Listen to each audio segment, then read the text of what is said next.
The spit hit Denise's cheek like a slap from hell itself. She stood frozen in her own living room, watching the saliva slide down her dark skin while her 6-year-old son Jaden clutched his superhero birthday cake, his little brown eyes wide with terror. The woman standing next to her husband, a tall, light-skinned stranger with red lipstick and a cruel smile, threw her head back and laughed like she owned the world. "You heard what I said, didn't you?" the woman named Candace sneered, her voice sharp as broken glass. "You're his greatest mistake. Always have been. Always will be." Robert, the man Denise had loved for 8 years, married for 5, just stood there. His dark face showed nothing. No shame. No sorry. Nothing. Like watching his wife get hurt was just another Tuesday. The living room felt too small. The balloons Denise had hung that morning, bright blue and yellow ones that said, "Happy 6th birthday," seemed to mock her now. She had spent 3 hours making Jaden's favorite chocolate cake from scratch. Had cleaned the house until it sparkled. Had invited the neighbors and family over for 2 p.m. It was 1:30 p.m. The guests would arrive soon. "Mama?" Jaden's small voice cut through the thick air. He was still holding his cake, but his hands were shaking. "Mama, why is Daddy being mean to you?" Denise wanted to run. Wanted to grab her baby and disappear. But her feet wouldn't move. 8 years of her life with this man. 8 years of believing his lies about working late. 8 years of thinking she wasn't pretty enough, smart enough, good enough for him to love her the way she loved him. "Pack your things," Robert finally spoke, his voice flat and cold. "Both of you. I want you out by tonight." "This is my house too," Denise whispered, her voice barely there. "We bought this together. Jaden lives here. His toys are here. His room." "Not anymore," Candace cut her off, walking over to the mantel where Denise's family photos sat. She picked up the wedding picture, Denise in her grandmother's pearl dress, Robert looking handsome in his black suit, and dropped it. The glass shattered across the hardwood floor. Jaden started crying. Not the loud wailing of a hurt child, but the quiet, scared crying that broke Denise's heart into a million pieces. That's when something inside Denise shifted. She had been quiet her whole life. The good girl who never caused trouble. The woman who made sure everyone else was happy before herself. The wife who believed that love meant accepting whatever scraps she was given. But watching her baby cry, seeing the fear in his innocent eyes, made something fierce wake up in her chest. She walked slowly to where Jaden stood and gently took the cake from his trembling hands. She set it on the coffee table, then knelt down to his level. "Baby," she said softly, wiping his tears with her thumb. "Go to your room and pack your favorite toys in your backpack. Just the special ones, okay?" "But Mama, it's my birthday," Jaden whispered. "And all my friends are coming." "I know, sweet boy. And we're still going to celebrate. Just somewhere else." Jaden looked confused but nodded. He was a smart little boy who understood more than he should have to. As he walked toward his room, Denise stood up and faced her husband. "You want me gone? Fine." Her voice was steadier now. "But don't you ever, disrespect me in front of our son again." Robert laughed, but it sounded forced. "What are you gonna do about it?" Denise looked around the living room. At the life she had built. The home she had made beautiful with second-hand furniture and dollar store decorations. The kitchen where she had cooked 1,000 meals. The couch where she and Robert used to watch movies before Candace came along. "I'm going to show our son what strength looks like," she said. She walked to the kitchen and grabbed 2 trash bags from under the sink. Her hands were steady now. Her mind was clear. She had $347 in her checking account. Her car was in her name. She had a job at the grocery store that didn't pay much but would have to do. She thought about her sister Shayla who lived across town. About Ms. Ruby, the old lady next door who always said Denise was too good for Robert. About all the time she had made excuses for this man who never deserved them. As she walked to her bedroom to pack, she could hear Candace talking about redecorating. About getting rid of all the tacky stuff Denise had chosen. About making the house into something classy. Let her have it, Denise thought. Let her have a man who could spit on the mother of his child. Let her have someone who could destroy a little boy's birthday party without blinking. Denise grabbed her clothes from the closet. Work uniforms, church dresses, the few nice things she owned. She packed her mother's jewelry, her grandmother's Bible, the photo of her parents who had died in a car crash when she was 19. From Jaden's room she could hear him talking to his stuffed elephant, Peanut. "We're going on an adventure, Peanut. Mama says we're still gonna have cake." Her heart squeezed tight. This little boy trusted her completely. Believed she could make everything okay. And somehow she would have to find a way to do exactly that. When she finished packing, she found Jaden sitting on his bed with his backpack, Peanut tucked under one arm. "Ready, baby?" He nodded, then looked up at her with those big, serious eyes. "Mama, are we ever coming back?" Denise knelt down and took his small hands in hers. She wanted to tell him yes. Wanted to promise that Daddy would come to his senses and they could all be a family again. But looking into her son's face, she knew she had to tell him the truth. "No, sweet boy. We're going to find a new place to call home. Will Daddy visit us?" The question cut deep. Because Denise knew Robert. Knew how he could love something one day and forget it existed the next. Knew that once they walked out that door, he would convince himself that letting them go was the right thing to do. "We'll see," she said, because it was the only answer she could give. They walked through the living room one last time. Candace was on the couch now, feet up on the coffee table, acting like she belonged there. Robert was on his phone, probably canceling the party guests. Neither of them looked up as Denise and Jaden headed for the door. Just as Denise reached for the handle, there was a knock. She opened it to find Mrs. Henderson from down the street, holding a wrapped present and smiling wide. "Happy birthday, Jaden," Mrs. Henderson said, then noticed the bags in Denise's hands. "Oh, are you going somewhere?" Denise felt her cheeks burn with shame. How do you explain to your neighbor that your life just fell apart? How do you tell someone who brought a gift that there's no party anymore? "Change of plans," she said quietly. Mrs. Henderson looked past Denise and saw Robert and Candace in the living room. Her smile faded. She was an older black woman who had seen enough of life to understand what was happening without explanation. "I see," she said softly. Then she knelt down to Jaden's level. "Well, birthday boy, would you like to have your party at my house instead? I've got ice cream in the freezer and a backyard perfect for running around." Jaden looked up at his mama, hope flickering in his eyes. Denise wanted to say no. Wanted to handle this on her own. Wanted to protect her pride and not burden anyone else with her problems. But looking at her son's face, she realized that sometimes accepting help wasn't weakness. Was love. "That would be very kind," she whispered. Mrs. Henderson stood up and put a gentle hand on Denise's shoulder. "Honey," she said quietly, "you're stronger than you know. And that little boy is lucky to have a mama like you." As they walked across the yard to Mrs. Henderson's house, Denise could feel Robert watching from the window. She didn't look back. Didn't give him the satisfaction of seeing her break. But inside she was terrified. She had no idea how she was going to take care of Jaden on her own. No idea where they would sleep tonight. No idea how to explain to a 6-year-old why his daddy didn't love them anymore. All she knew was that she had to try. Had to find a way to give her son the life he deserved. Had to prove to herself that she was more than Robert's greatest mistake. She was Jaden's whole world. And somehow that had to be enough. 2 weeks later, Denise sat in her car outside the Walmart where she worked, staring at the eviction notice that had been waiting for her at her sister Shayla's apartment. The paper shook in her hands as she read it again, hoping the words would change. But they didn't. 3 days to find somewhere else to stay. Shayla had been kind to let them crash on her couch, but her tiny one-bedroom place wasn't meant for 3 people. The walls were thin, the neighbors loud, and Jaden couldn't sleep through the night. He kept asking when they were going home, and Denise kept running out of ways to explain that they didn't have one anymore. Her phone buzzed with a text from Robert. "Jaden can stay with me weekends if you want." She wanted. Like spending time with his son was a favor to her instead of his responsibility. She deleted the message without responding. "Mama, I'm hungry," Jaden said from the back seat. He was coloring in a book Mrs. Henderson had given him, but she could hear the tiredness in his voice. They had been living on fast food and whatever Shayla had in her kitchen. It wasn't enough for a growing boy. "I know, baby. Mama's going to work now and then we'll get you something good to eat." She had picked up extra shifts, working mornings at Walmart and evenings cleaning offices downtown. The money still wasn't enough. After paying Shayla for groceries and gas for her car, there was barely anything left. Certainly not enough for a deposit on an apartment. The October air was getting cold and Denise knew they couldn't keep living like this. Jaden needed stability. Needed his own bed and space to play. Needed to feel safe again. As she walked into Walmart, her manager Mr. Pete called her over to his office.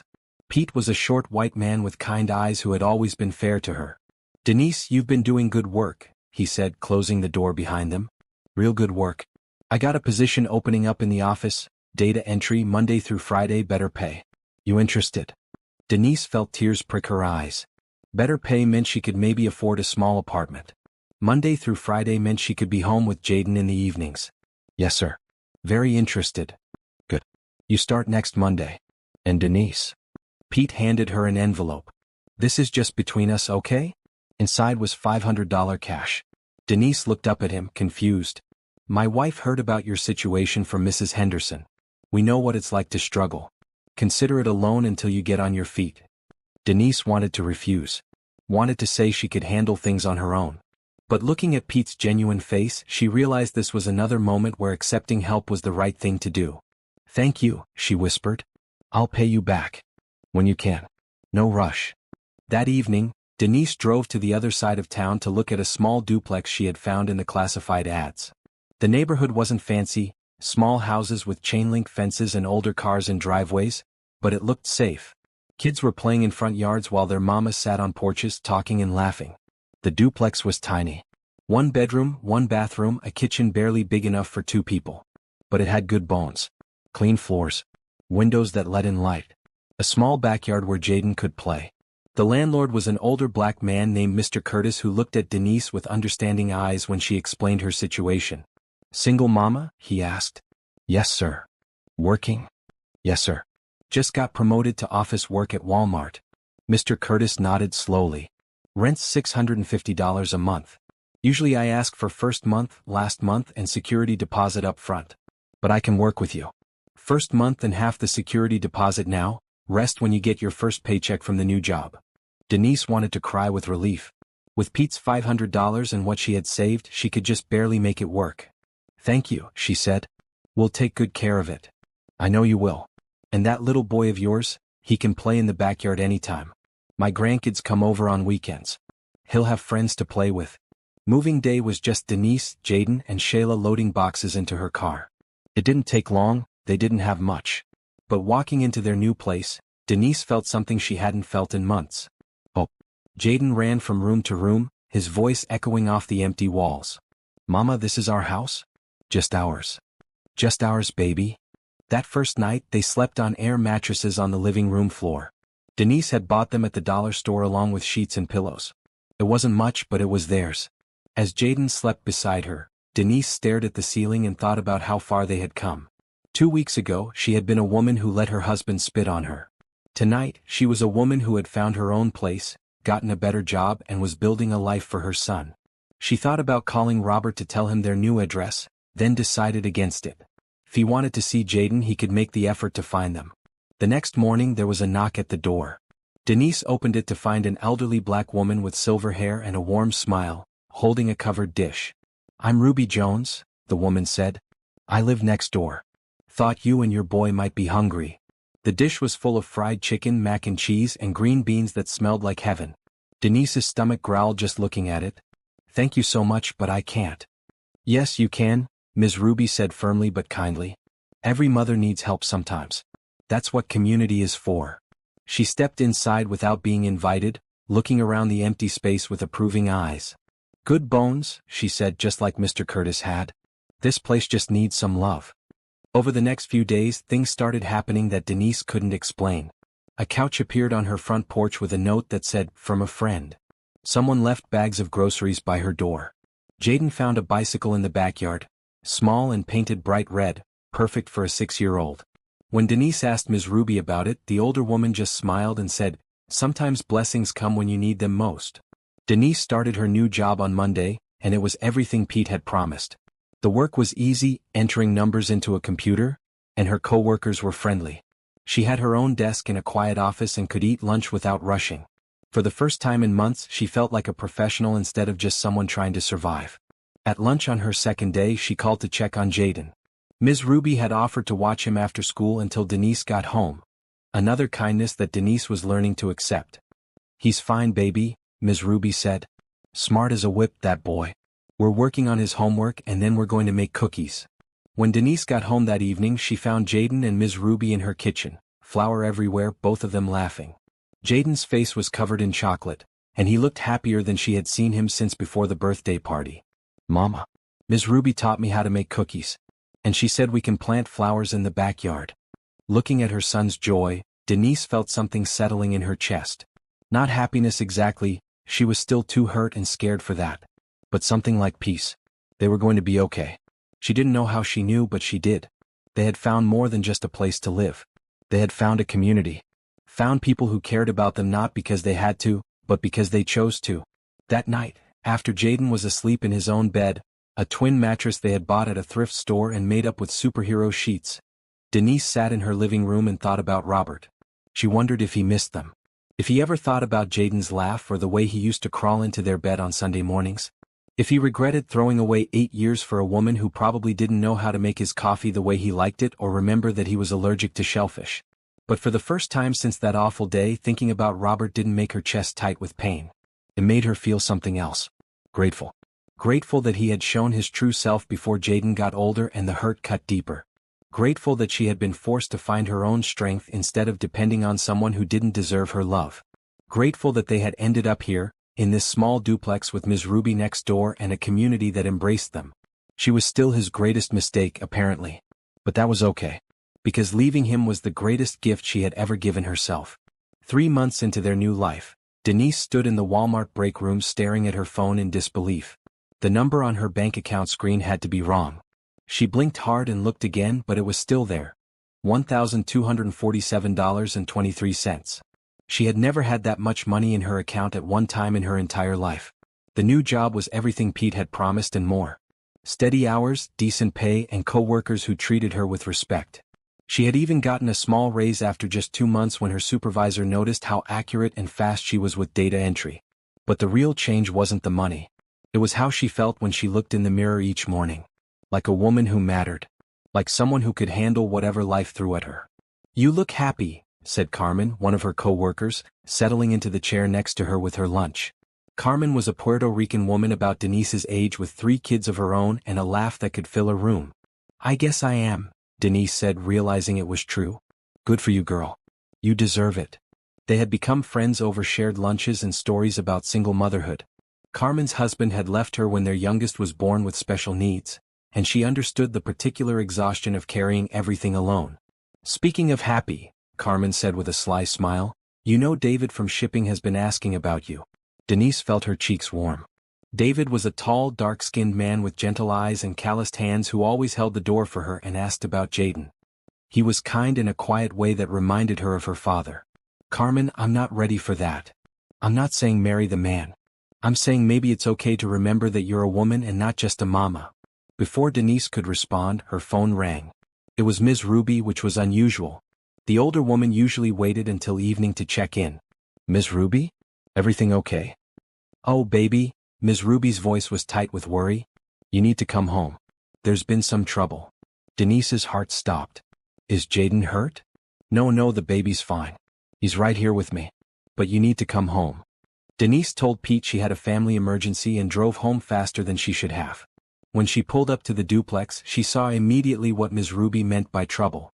Someone had thrown rocks through both front windows. Glass covered her porch and she could see into her living room where everything was scattered and broken. The couch that had appeared as a gift was slashed open, stuffing everywhere. Her small TV was smashed. But worse than the damage was the word spray painted across her front door in red letters, "Whore." Denise sat in her car, shaking. She knew who had done this.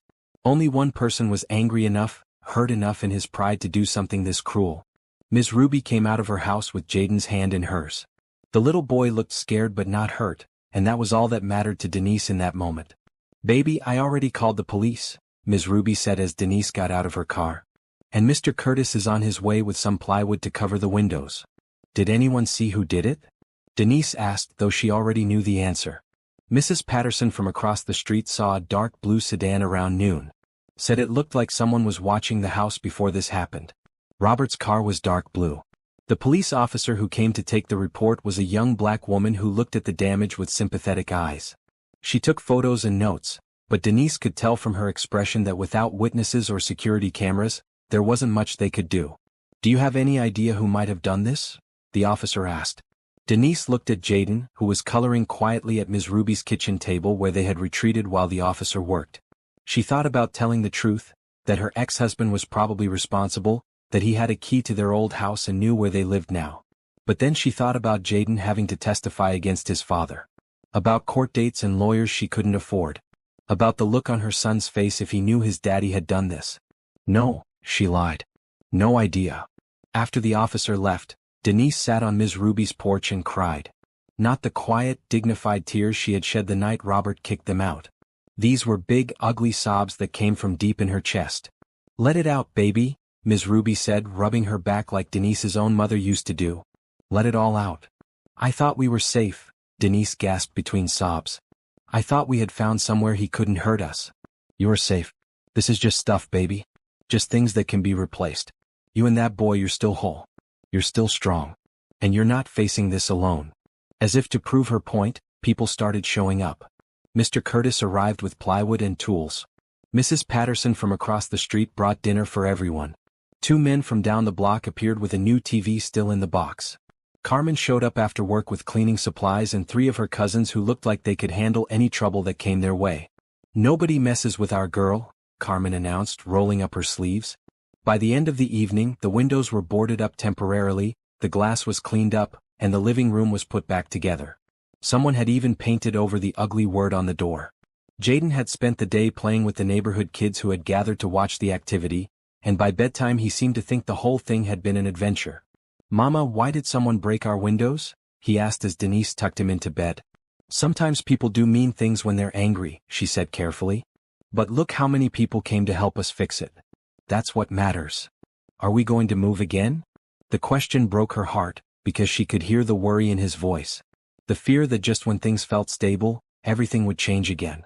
"No, baby. This is our home. And we have friends here who care about us. We're staying."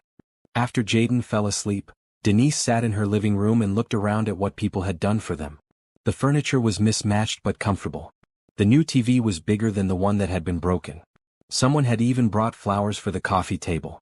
Her phone buzzed with a text from an unknown number. "Hope you learned your lesson." This time Denise didn't delete it. She screenshotted it and sent it to the police officer who had taken the report, along with a message explaining who she suspected was behind the vandalism. Then she blocked the number and turned off her phone. She wasn't going to live in fear anymore.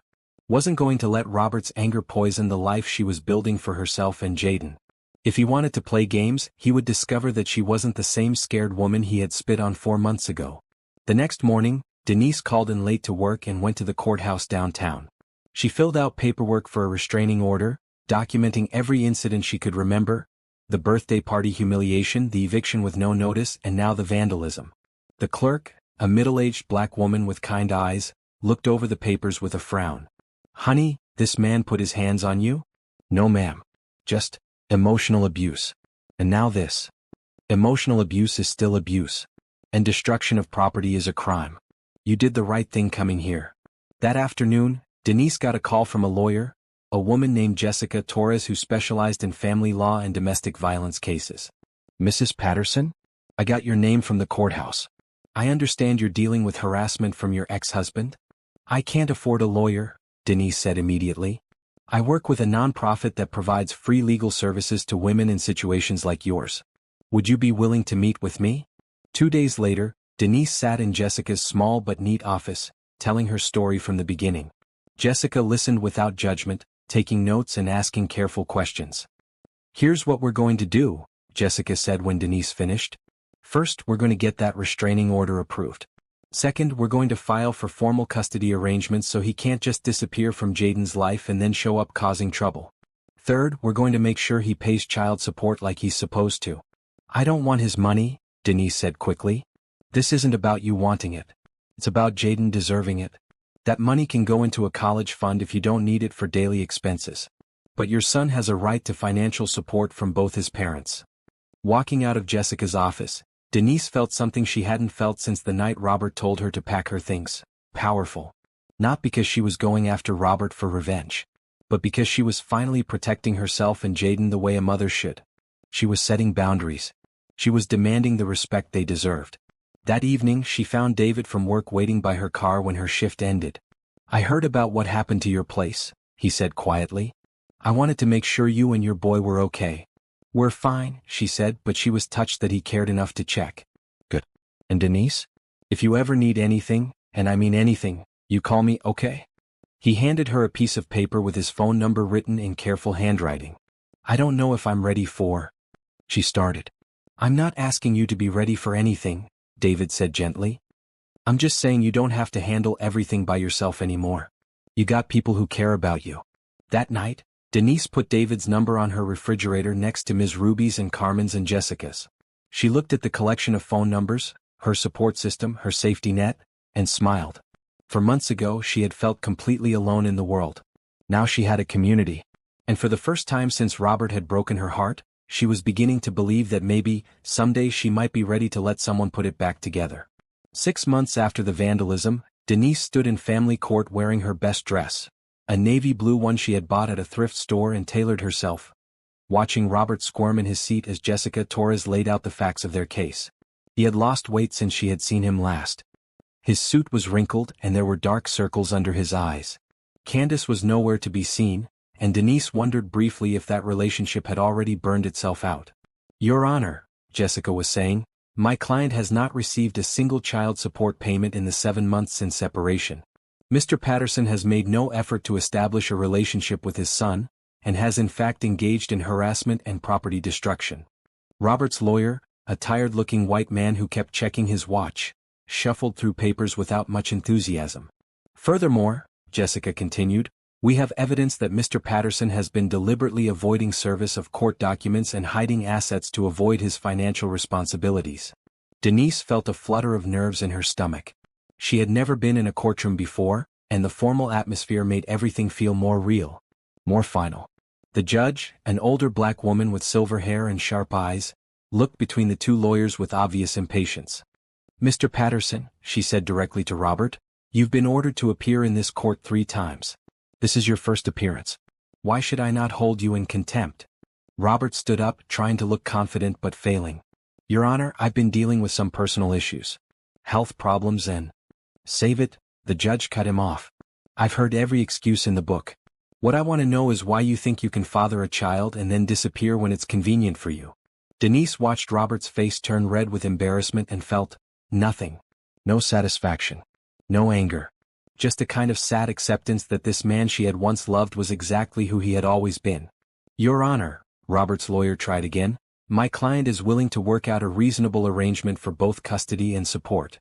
The judge looked at her paperwork. 7 months of no contact with the child.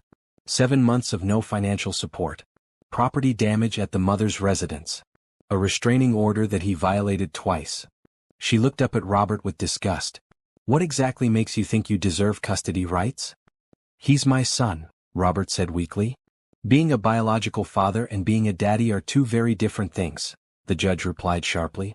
"One requires nothing but functioning anatomy. The other requires showing up." In the end, the judge's ruling was swift and decisive. Robert would pay $400 a month in child support, with wage garnishment to ensure compliance.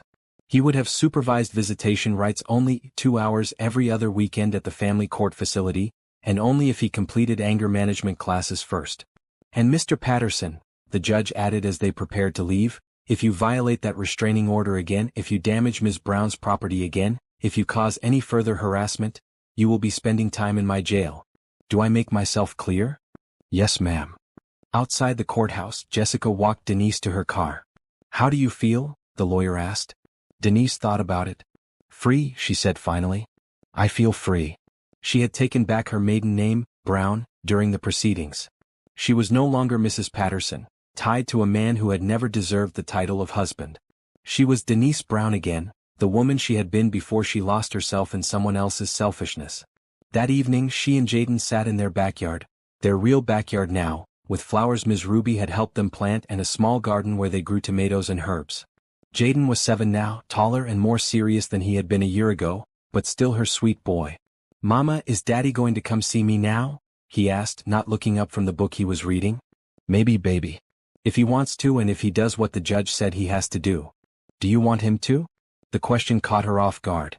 Not because she didn't know the answer, but because she realized Jaden was old enough now to understand complicated feelings. "I want whatever is best for you," she said carefully. "If your daddy can learn to be the kind of father you deserve, then yes. But if he can't, then we'll keep being happy just the 2 of us." "And Ms. Ruby and Mr. David?" Denise smiled. David had become a regular presence in their lives over the past few months. Not as her boyfriend, they were taking things very slowly, but as a friend who fixed things around the house and took Jaden to baseball games and treated them both with the kind of steady kindness that Denise was learning to trust. Yes, and Ms. Ruby and Mr. David and all our friends. Good, Jaden said, turning a page. 'Cause I like our life now. So did she. The $400 a month in child support made a huge difference in their budget. Denise was able to put money into savings for the first time in her life. She bought Jaden new clothes that fit properly instead of hand-me-downs. She could afford to take him to the movies or out for pizza without worrying about how she would pay rent. But more importantly, the court ruling had given her something she hadn't expected: closure. She wasn't waiting for Robert to change anymore. Wasn't hoping he would wake up one day and realize what he had lost. Wasn't living in the shadow of what their marriage had been or what it might have become. She was building something entirely new. A month after the court date, Denise was promoted again at Walmart, this time to administrative assistant for the store manager. It came with a salary instead of hourly wages, health insurance, and 2 weeks of paid vacation. "You've earned it," Pete told her as he handed her the paperwork. "You're reliable, you're smart, and you treat people with respect. Those are rare qualities." That weekend, Denise did something she had never done before. She took Jaden shopping for furniture. Real furniture bought new instead of found or given to them. They picked out a dining room table with 4 chairs, a small wooden set that would fit in their tiny dining area. Jaden chose a bright blue chair cushion while Denise selected cream-colored ones for the other seats. "This is really ours?" Jaden asked as the delivery men set up the table. "We bought it ourselves?" "We did, baby." That night, they ate dinner at their new table instead of on the couch like they usually did. Denise had made Jaden's favorite meal, spaghetti and meatballs with garlic bread, and they ate by candlelight like they were celebrating something special. Which Denise realized they were. They were celebrating independence. Self-sufficiency. The quiet victory of a woman who had rebuilt her life from nothing but determination and the help of good people. "Mama," Jaden said, twirling spaghetti around his fork, "are you happy now?" "Yes, baby. I'm happy now." "Good. You smile more than you used to." Out of the mouths of babes. 2 weeks later, David asked her out on a real date. Not just hanging around the house fixing things or taking Jaden to play baseball. A real, grown-up date to a nice restaurant downtown. Denise's first instinct was to say no. She had Jaden to think about. She wasn't ready. She needed more time. But then she thought about what Carmen had said months ago. It was okay to remember that she was a woman and not just a mama. "Okay," she said, surprising them both. "But I'll need to find a babysitter." "Ms. Ruby already said she'd watch Jaden," David said with a grin. "I may have already asked her. You were pretty confident I'd say yes." "I was hopeful." "There's a difference." The restaurant David chose was small and intimate, with soft lighting and jazz music playing in the background. Not fancy enough to make Denise feel out of place but nice enough to make her feel special. She wore the black dress she had bought for court appearances, with her grandmother's pearl earrings and lipstick she rarely had occasion to wear. Looking at herself in the bathroom mirror before they left, she barely recognized the confident woman staring back at her. "You look beautiful," David said when he picked her up, and she could tell he meant it. Over dinner they talked about everything and nothing. His job at the shipping company. Her plans to maybe take some college classes now that her schedule was more stable. Books they had read. Movies they wanted to see. He didn't ask about Robert or the divorce or the court case. He didn't treat her like a victim who needed rescuing. He talked to her like she was exactly what she was, an interesting woman worth getting to know. "Can I ask you something?" David said as they shared dessert, chocolate cake that was almost as good as the one she made from scratch. "Sure. What do you want?" Not for Jaden, not for anyone else. What do you want for yourself? No one had asked her that question in years. Maybe ever. "I want to matter," she said without thinking, then felt her cheeks warm with embarrassment. "That probably sounds silly." "It doesn't sound silly at all. You do matter, you know. To Jaden, to Ms. Ruby, to the people at work who depend on you. To me. To you. Denise, you're one of the strongest people I've ever met. You took a situation that would have broken a lot of people and you turned it into something beautiful. You raised a son who's kind and smart and happy despite everything he's been through. You built a life that matters." Driving home that night, Denise felt lighter than she had in months. Not because David had said nice things about her, but because she was beginning to believe they were true. She was strong. She had turned pain into purpose. She had raised a son who was thriving despite his father's abandonment. She mattered. When they got back to the duplex, Ms. Ruby met them on the porch with a knowing smile. "Boys asleep," she said. "Been good as gold all evening. Y'all have fun?" Yes, ma'am, Denise said, unable to stop smiling. Good. About time you remembered you're a woman with needs and dreams of your own. After Ms. Ruby went home and David left with a sweet, gentle kiss on her front porch, Denise checked on Jaden. He was sleeping peacefully, arms wrapped around his stuffed elephant, looking younger than his 7 years. She thought about the life she was giving him. Not perfect but good. Stable. Full of people who loved him and showed up for him consistently. She thought about the life she was building for herself. A job she enjoyed. A home she had made beautiful with her own hands and the help of friends. The possibility of love with a man who saw her worth. She thought about Robert, probably lying awake somewhere wondering what went wrong. How a sure thing like Candace had turned out to be another disappointment. How the woman he had called his greatest mistake was thriving without him. But thinking about Robert didn't hurt anymore. It was like remembering a bad dream that had lost its power to frighten her. She was free of him in every way that mattered. Free to be happy. Free to love and be loved. Free to raise her son without walking on eggshells or making excuses. Free to be exactly who she was meant to be. And that night, for the first time in over a year, Denise Brown fell asleep with a smile on her face and hope in her heart for tomorrow. 1 year later, Denise stood in the bathroom of the community center, adjusting her cap and gown in the mirror. At 33, she was finally walking across a stage to receive her associate degree in business administration. It had taken 2 years of night classes and online courses, studying after Jaden went to bed and during her lunch breaks, but she had done it. "Mama, you look like a real teacher," Jaden said from behind her, and she turned to see her 8-year-old son grinning at her with pride that made her heart swell. "Not a teacher, baby. But maybe someday I'll run my own business." Like what kind of business? She had been thinking about that a lot lately. The administrative skills she had learned at Walmart, combined with her business degree, had opened up possibilities she had never considered before. Maybe a consulting service for small businesses. Maybe something in nonprofit work, helping other women in situations like hers. I don't know yet. But I know I want to help people. They walked out to the main hall where families were gathering for the graduation ceremony. Denise scanned the crowd and felt overwhelmed by gratitude at what she saw. Ms. Ruby was there in her Sunday best, holding a bouquet of flowers from her garden. Carmen had come with her 3 kids, all dressed up and excited to watch Tia Denise graduate. David was there with his camera, ready to capture every moment. Even Pete and several of her co-workers from Walmart had come to support her. But the surprise that made her eyes fill with tears was seeing Pastor Brown from the church she and Jaden had started attending. He had become a mentor to her over the past year, helping her work through the anger and hurt from her marriage in a way that focused on healing rather than bitterness. "Look at this turnout," Pastor Brown said, giving her a warm hug. "This is what it looks like when a woman has built a real community around herself." As the ceremony began, Denise thought about the journey that had brought her to this moment. 3 years ago, she had been a woman who accepted being spit on in her own living room.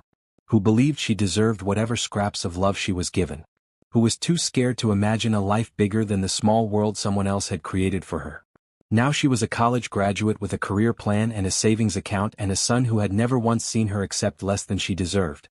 When they called her name, Denise Brown, Associate of Arts in Business Administration, summa cum laude, the cheers from her section were so loud that other families turned to look. Walking across that stage, shaking hands with the dean, receiving that diploma, Denise felt like she was accepting more than just a degree. She was accepting the truth of who she had always been underneath the fear and self-doubt. She was a woman who could do hard things. Who could rebuild her life from nothing. Who could raise a son to be proud of his mama. Who could love and be loved in return. After the ceremony, they all went to Ms. Ruby's house for a celebration dinner. The older woman had spent days cooking fried chicken and mac and cheese and cornbread and collard greens and sweet potato pie that tasted like love made edible. "Speech," Carmen called out when everyone had filled their plates. "The graduate has to make a speech." Denise stood up, feeling nervous and grateful and overwhelmed all at once. She looked around the room at the faces of people who had become her family. Not by blood but by choice. "I don't know what to say except thank you," she began. 3 years ago I thought my life was over. I thought I had lost everything that mattered. But what I learned is that sometimes when you lose everything you thought you wanted, you find everything you actually needed. She looked at Jaden, who was trying to sneak a second piece of pie while Ms. Ruby wasn't looking.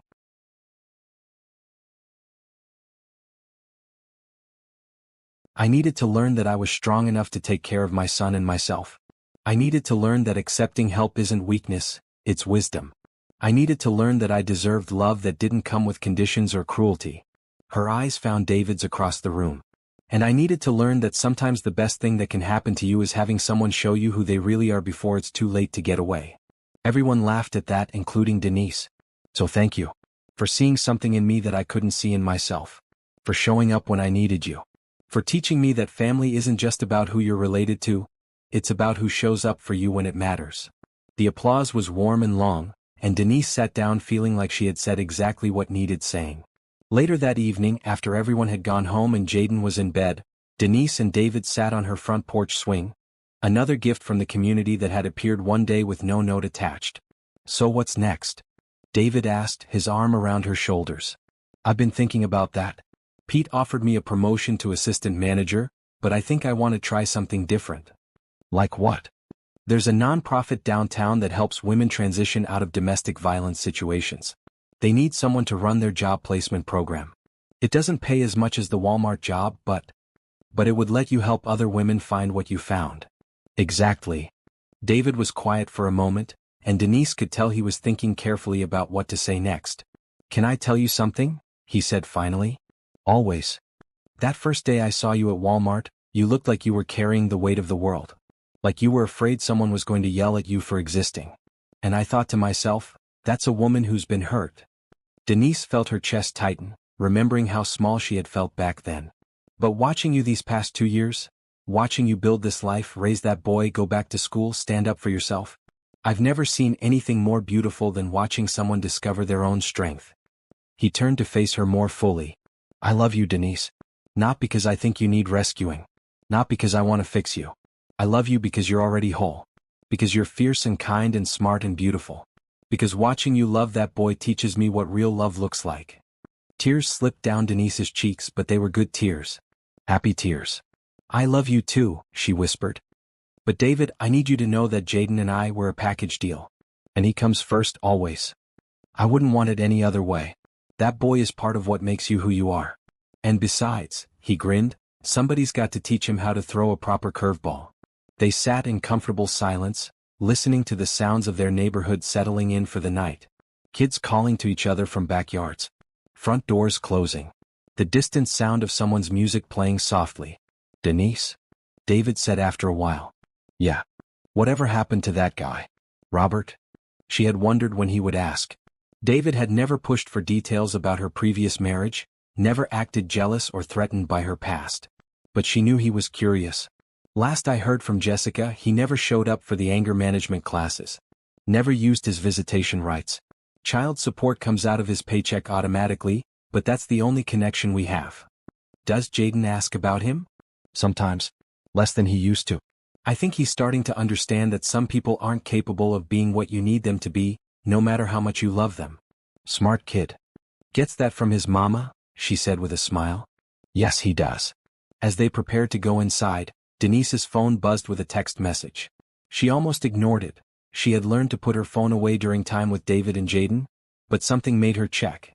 The message was from an unknown number. Saw your graduation announcement in the paper. Congratulations. You deserve all the good things coming your way. A friend who's been watching you grow. Denise frowned, trying to figure out who it might be from. Then she noticed there was a photo attached. It was a picture of her from the graduation ceremony, walking across the stage with the biggest smile on her face. But it wasn't taken from the audience. It was taken from the side, as if someone had been standing in the wings. A chill ran down her spine as she realized who must have sent it. Everything okay? David asked, noticing her expression. Denise looked at the message again, then at the photo. For a moment she felt that old fear creeping back. The feeling of being watched, being followed, being at someone else's mercy. Then she looked around at her life. Her home. Her community. Her strength. And she deleted the message without responding. Everything's perfect, she told David, and meant it. Because whatever games Robert wanted to play, whatever way he was trying to insert himself back into her story, it didn't matter. She wasn't the same woman he had broken 3 years ago. She wasn't afraid of him anymore. She had built something beautiful from the ashes of what he had destroyed. She had raised a son who knew his worth. She had found love with a man who valued her strength instead of trying to diminish it. She had created a life that was entirely her own. And no one, not Robert, not anyone, could take that away from her now. That night as she tucked Jaden into bed, her son looked up at her with serious eyes. "Mama, are you going to marry Mr. David?" The question caught her off guard. "Why do you ask?" "Because he looks at you the way princes look at princesses in movies. Like you're the most beautiful thing in the world." Denise's heart melted. "Would you be okay with that? If someday Mama and Mr. David got married?" Jaden considered this with the gravity of someone much older than 8. "Yeah," he said finally. "Because he's nice to you. And he's nice to me. And he makes you laugh the way you're supposed to laugh." "The way I'm supposed to laugh?" "Like you're not afraid it's going to get taken away. Sometimes children saw things that adults spent years learning to understand." "I love you, baby," she said, kissing his forehead. "I love you too, Mama. And I'm proud of you for graduating college." "Thank you, sweet boy." As she turned off his light and closed his door, Denise thought about the woman she had been when Jaden was born. Young and scared and so dependent on Robert's approval that she had lost herself completely. That woman would never have imagined this life. Would never have believed she could raise a son who was confident and kind and proud of his mama. Would never have dreamed she could find love that felt safe and steady and real. But that woman had been stronger than she knew. She had survived. She had protected her child. She had found the courage to leave when leaving felt impossible. And now, standing in the hallway of her own home, surrounded by the life she had built with her own hands and the help of people who chose to love her, Denise Brown finally understood something that had taken her 33 years to learn. She had never been anyone's greatest mistake. She had always been her own greatest victory. And that victory belonged to no one but her.